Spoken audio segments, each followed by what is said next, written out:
Welcome to the Learning Pines YouTube. We hope this video helps. You start by getting the Coinbase Wallet app and securely recording your seed phrase. This protects your funds if you lose access. Once done, verify your identity on Coinbase Exchange to enable faster fiat deposits and links. Next, fund the wallet. Send a small test amount first to confirm addresses and fees, then transfer the full allocation.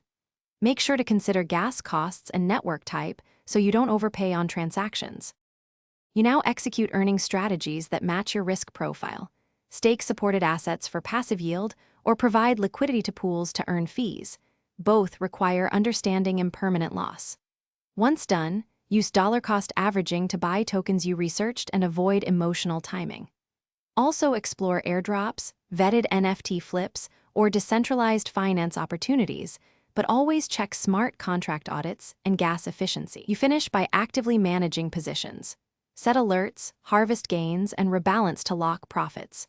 When withdrawing, send crypto to a trusted exchange for fiat conversion and confirm withdrawal limits and identity requirements so funds aren't delayed.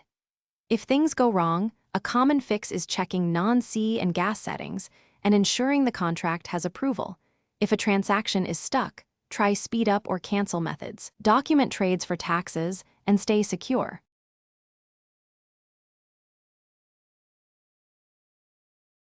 Thanks for watching. Consider subscribing if we helped you.